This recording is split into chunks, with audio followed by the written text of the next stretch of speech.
Le mercredi 5 décembre 2012, vous revenez d'un voyage qui vous a conduit à Dakar au Sénégal. Est-ce qu'on peut en connaître l'objet? Oui, nous avons été honorés par l'Union africaine pour participer à une évaluation, une consultation de haut niveau sur la gouvernance et la démocratie en Afrique. L'occasion nous a été donnée de voir comment l'Afrique est mal gouvernée dans la plupart de nos États. Et nous avons subdivisé l'Afrique en 4 blocs géopolitiques. L'Afrique australe, l'Afrique de l'Est, l'Afrique centrale, l'Afrique de l'Ouest et auquel on a ajouté l'Afrique du Nord. Et selon le bloc, on a estimé que l'Afrique centrale était très en retard. On a cité quelques exemples tels que la Namibie, le Botswana, quelques pays qui se sont distingués comme le Sénégal. Et pour la plupart de ces pays-là, ce sont des pays où on a montré finalement la corrélation entre la bonne gouvernance et la démocratie. Ce sont des pays où il y a eu alternance, effectivement. Mais ce qui est très important, c'est que nous avons dégagé un entendement commun. Que la gouvernance, la bonne, telle que nous l'entendons, doit faire la corrélation entre les objectifs de la collectivité, des élus qui représentent cette collectivité, du gouvernement qui sont l'émanation, c'est-à-dire les membres du gouvernement qui sont l'émanation de l'Assemblée nationale, c'est-à-dire des élus, mais des autres partenaires. C'est-à-dire, vous avez là dans la société civile, vous avez le secteur privé, vous avez toutes les organisations internationales qui interviennent d'une manière ou d'une autre dans les différents plans de développement de nos différents pays. Mais une nouveauté, on ajoute l'opposition politique comme partenaire. Le Congo, de ce point de vue, sur papier, est en avance. Parce que nous avons consacré désormais dans notre constitution, à l'article 8, l'opposition comme une institution à part entière et qui a le même droit que les autres partis de la majorité. Il faut bien lire la constitution. Nous avons une loi portant statut de l'opposition politique dans notre pays. Mais le problème, comme toujours, nous avons de bons textes, mais l'application tarde à venir. Nous avons dit nous devons chercher l'harmonie entre les valeurs fondamentales et les entendements de la population. C'est trop compliqué tout cela pour expliquer, mais je voudrais dire en des termes très clairs, Dakar était une sorte d'éveil de conscience au niveau des Africains pour dire pourquoi l'Afrique avec autant de ressources naturelles. L'Afrique qui est finalement la prochaine, si pas l'actuelle destination. Après que tout ait été épuisé ailleurs, tout le monde regarde désormais l'Afrique. Et votre humble serviteur est intervenu modestement pour dire qu'il fallait distinguer les différentes périodes suivantes. La colonisation. Les Africains étaient distraits. On a tracé les cartes. On a dessiné l'avenir de l'Afrique sans les Africains. Nos pères d'indépendance ont mené la guerre des indépendances. Nous avons eu des indépendances dans la plupart des pays africains vers les années 60 et d'autres ont suivi. Il y a une deuxième vague qui avait suivi.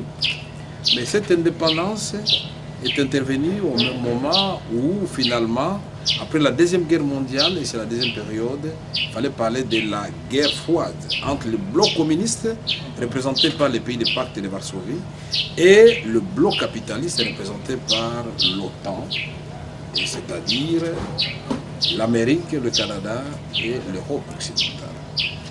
Mais il y a une autre période qui est arrivée avec l'écroulement du mur de Berlin, la perestroïka avec Gorbatchev, et nous avons connu en Afrique la période des conférences nationales souveraines.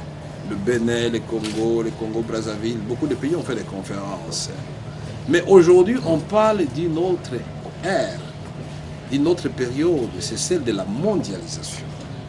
L'Afrique qui a raté les trains et qui était distrait, on a vu ses fils déportés pour aller développer l'Amérique et donner des moyens en retour à l'Europe. L'Afrique, après la Deuxième Guerre mondiale et qui avait participé à cette Deuxième Guerre mondiale, à travers ses dirigeants qui a joué un rôle dans ces combats idéologiques, l'Afrique de la pré-indépendance qui s'est transformée tout simplement en une sorte de réservoir de matières premières.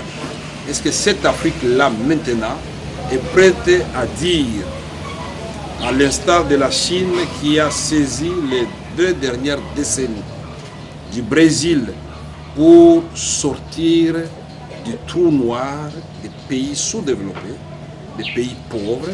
Est-ce que cette décennie, et c'est mon vœu, qui commence par 2011, nous avons déjà perdu une année, jusqu'à 2020, est-ce que cette décennie sera africaine?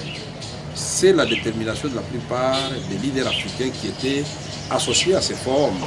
Nous devons savoir d'abord que ce qui a tué l'Afrique, c'est que nous n'avons pas de concertation au niveau des stratégies. Quand on fait le sommet Chine-Afrique, chaque chef d'État, chaque gouvernement va vers la Chine avec son cahier de charges sans concertation préalable. Et la Chine automatiquement se trouve dans une position de monopole. Nous serions dans un groupe de pays, on parlait d'oligopole ou d'Alzaffaire. Mais quand on parle des sommets Europe-Afrique, il n'y a pas au préalable un sommet de l'Union africaine pour dire nous allons faire le sommet Europe-Afrique. Qu'est-ce que nous allons faire entendre comme voix commune malgré nos diversités? Oui, Monsieur le Président. Alors donc maintenant, je voudrais conclure pour dire que nous avons finalement fait des recommandations au chef d'État pour dire qu'au niveau des différentes sous-régions et au niveau de l'Afrique, il faut que nous ayons des concertations parce que nous sommes et nous devons quitter cette chanson d'un continent riche en ressources naturelles. Un exemple, nous avons 60% de toutes les terres du monde, c'est en Afrique. Je peux vous citer plusieurs exemples. Nous devons maintenant utiliser nos intelligences pour transformer ces ressources naturelles en biens susceptibles de satisfaire les besoins de nos populations. Et l'Afrique va devenir ainsi un partenaire respecté dans les concerts des nations dans cette mondialisation. Le gouvernement de la République démocratique du Congo n'a pas été représenté ni invité pour la bonne et simple raison que la malgouvernance, c'est ça le mode de gouvernement au Congo. Il n'y a pas eu de démocratie avec les élections qui ont été mal organisées, la volonté du peuple qui a été estorquée. Et nous sommes heureux de voir que l'Union africaine a compris qu'il fallait inviter l'opposition à la personne de votre humble serviteur. Monsieur le Président, avant d'aborder l'actualité au pays, est-ce que vous pouvez nous dire quel message avez-vous apporté à Dakar par rapport à la situation que traverse le pays? Et vous avez aujourd'hui l'impression que votre message a-t-il été entendu? Il y a eu une sorte de dialogue interafricain à Dakar. Puisque quand j'ai senti que tout le monde s'est focalisé sur des dossiers maliens qui attirent tout le monde, j'ai pris la parole pour dire non. Les Mali, nous sommes solidaires, nous sommes compatissants avec nos frères maliens. Mais le conflit de la République démocratique du Congo date de la suite du génocide au Rwanda en 1994. Nous avons accueilli 2 millions de réfugiés rwandais sur le territoire congolais, parmi lesquels, malheureusement, les ex-frères intérieurs et ceux qui ont pris part au génocide au Rwanda. J'ai expliqué aux gens, regardez la ville de Dakar. Imaginez-vous qu'on vous déverse 2 millions de réfugiés dans la ville de Dakar. Vous imaginez les dégâts sur le plan écologique. Je ne parle pas d'autres dégâts. Et j'ai dit que le Congo, depuis lors, on a commencé en 1996 avec la guerre de l'AFDEL, jusqu'à aujourd'hui, nous sommes dans une spirale de guerre qui a fait la comptabilité déjà macabre de 8 millions de morts. Il y en a qui parlent de 6 millions, de 8 millions, mais de toute façon, les 2 chiffres sont confirmés par les ONG très sérieuses du système des Nations Unies. Et donc, je dis qu'en République démocratique du Congo, puisque j'ai senti que beaucoup de gens parlaient beaucoup plus du génocide au Rwanda, la compassion vis-à-vis du Rwanda, vis-à-vis du Mali, j'ai dit, mais c'est pas possible, est-ce qu'il y a un complot finalement contre la République démocratique du Congo? J'ai dit, je ne suis pas contre le fait que les gens soient compatissants vis-à-vis du Mali. vis-à-vis de la Somalie, vis-à-vis du Rwanda qui avait connu les génocides à l'époque, que nous avions tous condamnés. Mais aujourd'hui, se déroule un drame sous la barbe de l'Union africaine. Nous avons 17 à 18 000 hommes de casques bleus à l'est de la République démocratique du Congo. Mais cela n'empêche qu'une femme soit violée chaque minute. Cela n'empêche que le mouvement de rébellion attaque. Cela n'empêche que le gouvernement de la République démocratique du Congo entre en confrontation avec des groupes rebelles à l'est de notre pays. Cela a poussé votre humble serviteur à demander, c'est une recommandation qui a été acceptée, que l'Union africaine ne puisse pas se dérober de ses missions premières. Même si les troupes des Nations Unies sont sur le territoire congolais, l'Union africaine doit s'impliquer, ne fût-ce que pour l'évaluation commune avec les Nations Unies. Et nous demandons qu'il y ait une plus forte implication, parce que tout le monde, et aujourd'hui le pape, je vois une bande passante à mon retour, Benoît XVI a dit qu'il n'y a pas d'autre solution moins coûteuse, aussi bien en vie humaine qu'en dégâts au niveau matériel, que le dialogue. Maintenant, dialoguer pourquoi, pour quel objectif et sur quoi on doit discuter, ça sont des questions qui peuvent être soulevées. Et donc voilà à peu près ce que nous avons dit à Dakar. Nous en avons profité aussi pour présenter brièvement notre plan de sortie de crise qui a impressionné les dirigeants africains. La commissaire aux affaires politiques s'est chargée personnellement d'amener ce plan à Madame Dlamini Zuma, la présidente de la commission de l'Union africaine. Vraiment, nous sommes satisfaits au niveau de la production intellectuelle. Mais nous avons aussi vendu l'image de notre pays pour dire, malgré la guerre qui sévit le Congo, et c'est d'ailleurs ça le malheur du Congo, le Congo souffre de la malédiction de ses richesses. Pourquoi malédiction? Parce qu'en même temps, nous avons un leadership irresponsable à la tête de l'État. Nous avons un État complètement détruit.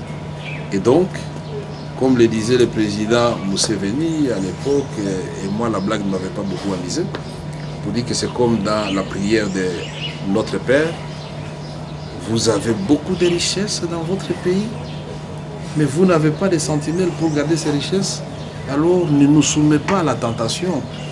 Parce que quand nous regardons l'or, quand nous regardons ceci, cela, ça nous tente d'entrer puisque la porte est ouverte, il n'y a pas de sentinelles. La question de l'armée républicaine. Très important, on peut aller parler à Kampala, on peut aller parler à Addis Abeba, mais la question de l'armée doit être la question cruciale.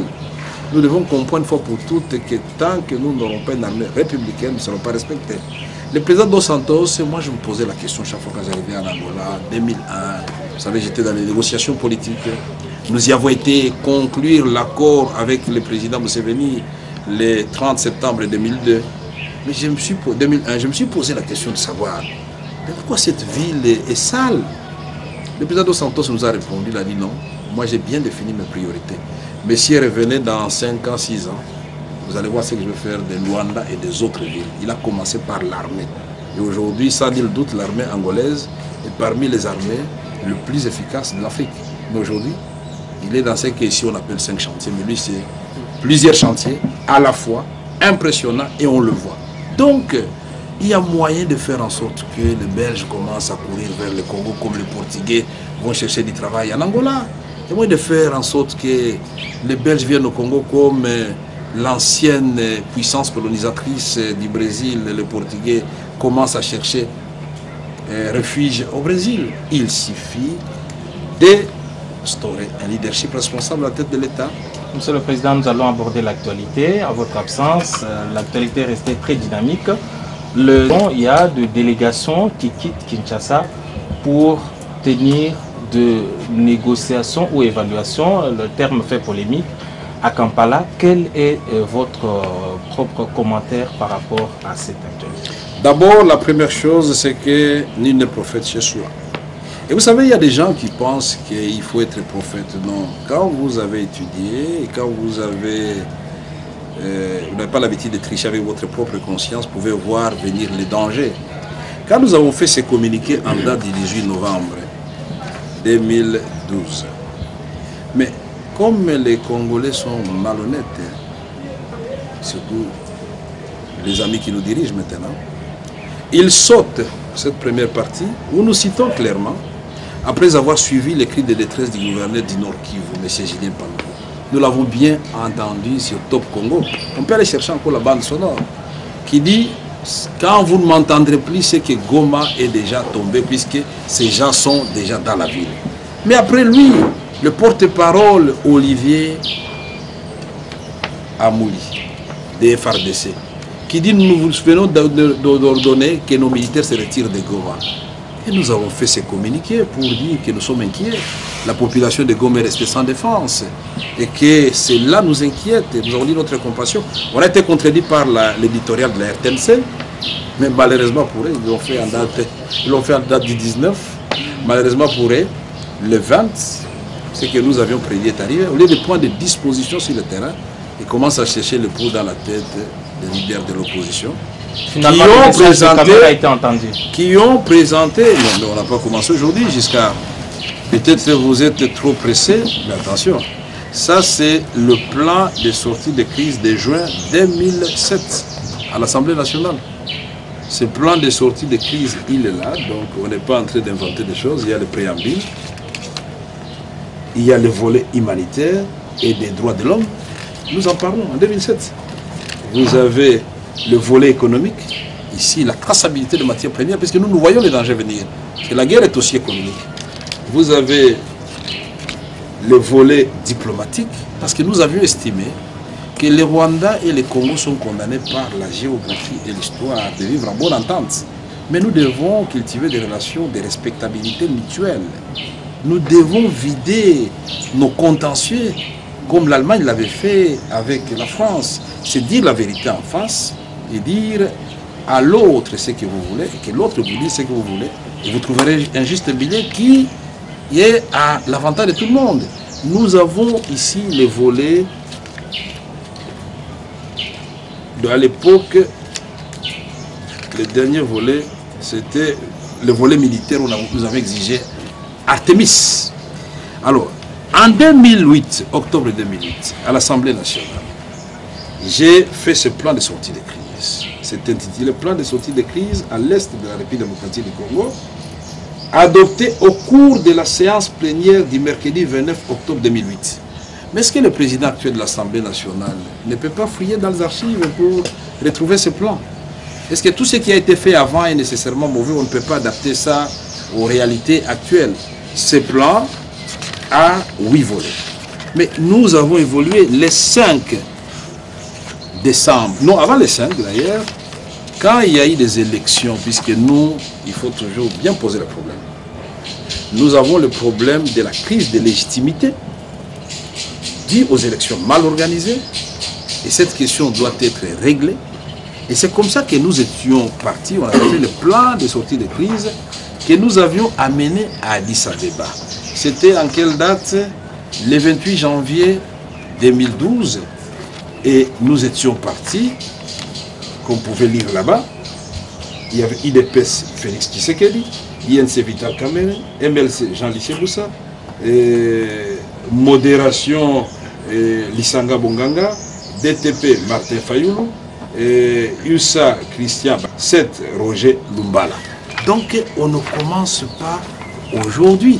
Maintenant, les 5, vous vous rappelez très bien de ce plan de sortie de crise du 5, où finalement j'ai dit par rapport à la crise actuelle, je me suis étalé dans les diagnostics. Et donc aujourd'hui, vous êtes de connivence avec le M23 parce que vous préconisez les dialogues, ce n'est qu'une diversion. Non, d'abord ça, je n'y accorde aucun crédit. Et puis, vous savez, c'est lui qui l'a dit, a l'habitude d'être démenti chaque fois. Vous savez que l'actuel ministre de l'Information, à l'époque où il était vice-premier ministre des Transports, il avait dit à haute intelligible voix que Mobutu ne négociera pas avec les sipo des Rwandais et des Ougandais, Kabila, Laurent Désiré Kabila. Mais quand Laurent Désiré Kabila est arrivé, il était le premier à organiser une marche sur le boulevard. Mais comme Kabila père, lui on ne le flatte pas facilement comme on le fait avec les fils maintenant, il a refusé de le prendre dans son gouvernement.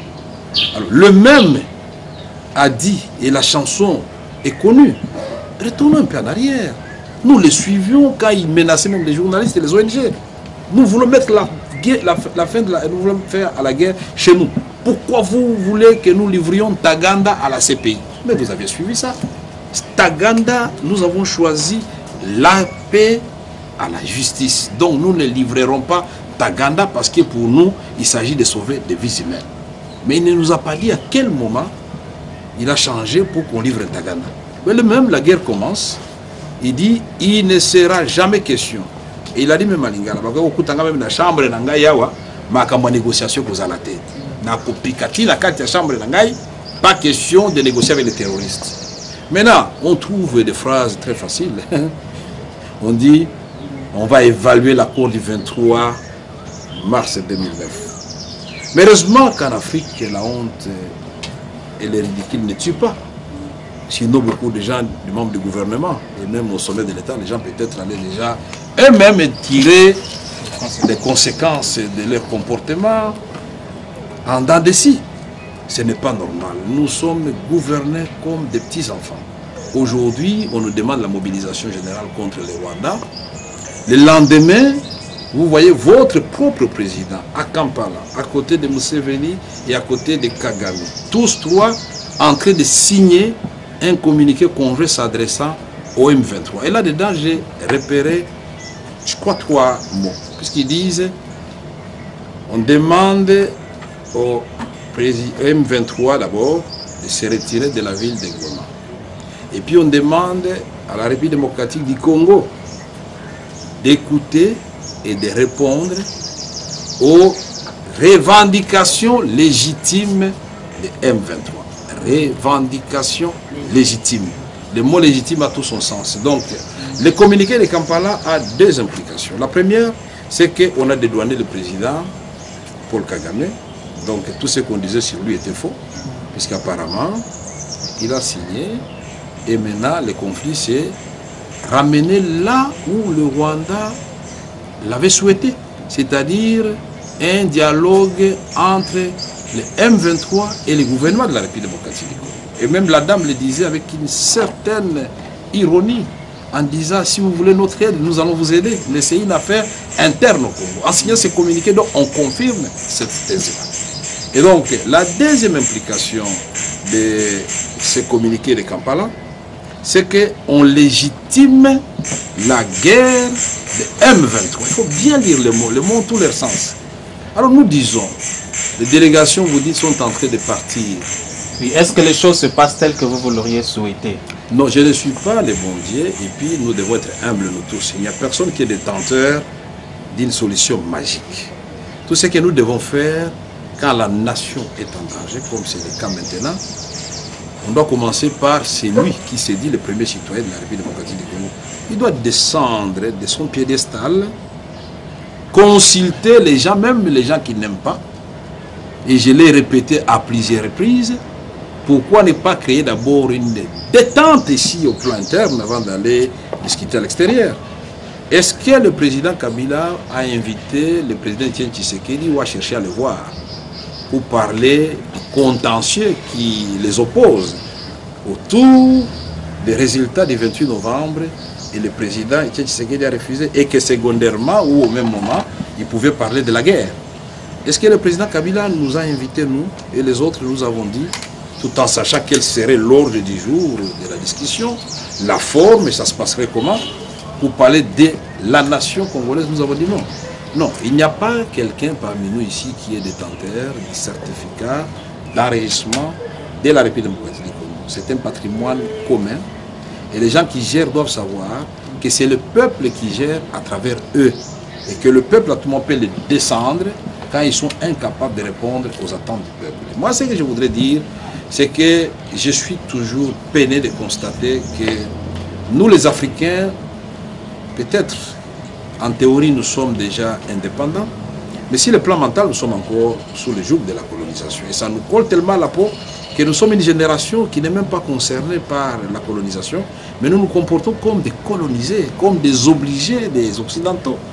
Quand un fils du pays, ou bien quand un Africain dit dialoguer, on vous diabolise. Tout un éditorial, Monsieur Vital Kamere demande le dialogue.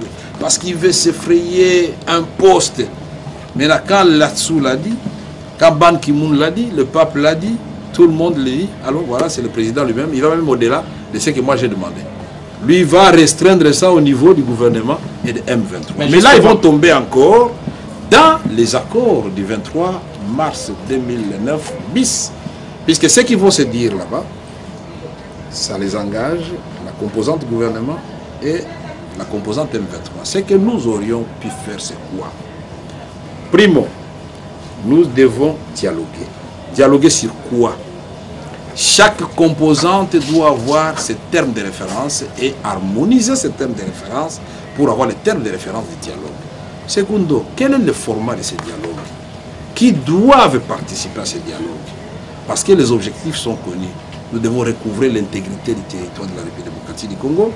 Nous devons sortir de là avec des institutions qui sont légitimes et des autorités légitimes. Et donc, nous ne devons pas oublier qu'il y a la question de la légitimité, la question de la vérité des urnes. Et nous disons, troisièmement, nous devons savoir, ce dialogue il va se tenir où et il va avoir quelle durée. Il faut fixer la durée. Sinon, nous sommes partis et on avait commis ces erreurs-là. L'histoire nous permet toujours de corriger. Quand on était parti à Gaborone, on a quitté Gaborone, on est allé le 15 octobre 2001 à Addis Abeba, on a quitté Addis Abeba, on est allé à Abuja, on a quitté Abuja, on est allé à Genève, on a quitté Genève, on est allé à Bruxelles pour aller atterrir à Sun City du 22 au 25 février 2002. Échec, Emma. Et donc, il fallait attendre qu'on désigne un fils africain, Moustapha Niasse, par la résolution 1448, pour que le 17 décembre 2002, nous ayons l'accord global et inclusif. La quatrième chose qu'il faut savoir quand on veut dialoguer, c'est de savoir la médiation sera faite comment. Nous savons déjà qu'il y a le président de la conférence internationale des Grands Lacs, mais nous, au niveau de l'opposition, nous pouvons exiger un peu plus. Parce que nous savons qu'au niveau de nos acteurs du gouvernement, ils acceptent des choses qu'ils n'appliquent jamais. Il faut une garantie de la communauté internationale. La CRJ, il est là et nous demandons que l'Union africaine, en tant qu'organisation continentale, s'implique, que les Nations Unies s'impliquent. On peut créer un panel de médiateurs et parler de la comédiation. Puisqu'il s'agit de la question congolaise, moi je me suis toujours posé la question de savoir, ce professeur d'université que nous voyons régulièrement à la télévision, sur l'émission de Freddy Mulumba, Télé 7, on sent qu'ils sont intelligents, qu'ils n'ont pas de couleur politique. Est-ce que ces gens-là ne peuvent pas aller pour faire partie de l'équipe des médiateurs pour que les intérêts du Congo, là on parle du Congo, il y a un peu plus de Congolais. Et nous disons, le dialogue c'est aussi, qu'est-ce que nous voulons? Est-ce qu'on peut résoudre la crise par la crise? Non. Ça signifie qu'en quittant là-bas, il faut qu'on arrive à des choses. La première, on doit mettre fin définitivement à la guerre, nous recouvrons nos frontières. La deuxième, nous devons mettre fin à la crise de légitimité qui est dans notre pays, avec un leadership très faible à la tête de l'État, avec des élections qui ont été tronquées. Et donc c'est pour cela que, avant de partir à l'Union africaine, j'avais été voir le président Étienne Tshisekedi pour échanger sur la stratégie commune à adopter, pour lui dire, vous avez été élu, monsieur Étienne Tshisekedi. Mais vous ne parlez pas. Il faut parler, parce que votre voix est plus forte que celle de Kamere. Mais si celle de Kamere s'ajoute à la vôtre, et celle des autres, et Wanga, tout le monde, nous formons ce qu'on appelle une force et un leadership fort. Un leadership, ce n'est pas l'affaire d'un individu. Heureusement, il a écouté et l'IDPS a parlé. On a livré le message du président national de l'IDPS. Donc nous voulons qu'au niveau de l'opposition, nous puissions nous mettre en ordre de bataille. Nous devons faire des préconcertations entre nous, qu'il n'y ait pas d'exclusion. Nous avons l'opposition parlementaire, nous avons l'opposition extra-parlementaire, nous avons les litiges de la vérité des urnes. Mais comment vous allez qualifier l'IDPS pour le moment? Puisque si vous dites que l'IDPS est parlementaire, vous risquez en même temps de vexer le vieux. Puisque pour nous, nous savons que le vieux a gagné. Et que le vieux, lui, ne considère pas que l'IDPS est dans l'opposition. Maintenant, comment faire une mayonnaise en tenant compte de cette opposition plurielle, mais que nous puissions dégager des points d'intérêt communs en nous oubliant, nous, en privilégiant le peuple congolais. Voilà pourquoi, très rapidement, je vais encore, puisque le président Tshisekedi lui-même m'avait demandé de discuter avec Diomi Ndongala pour que une commission vienne de notre côté, c'est-à-dire nous qui avons accepté d'entrer à l'Assemblée nationale, et qu'une commission, les experts viennent aussi du côté de l'IDPS et que nous nous mettions ensemble pour qu'on lui rédige un document de stratégie que nous allons adopter ensemble. Alors il ne faut pas qu'on mette la charrue devant le bœuf. Merci, Monsieur le Président. Merci beaucoup. Otonga ekolo esengi bato ya mayele, bato ya bosembo.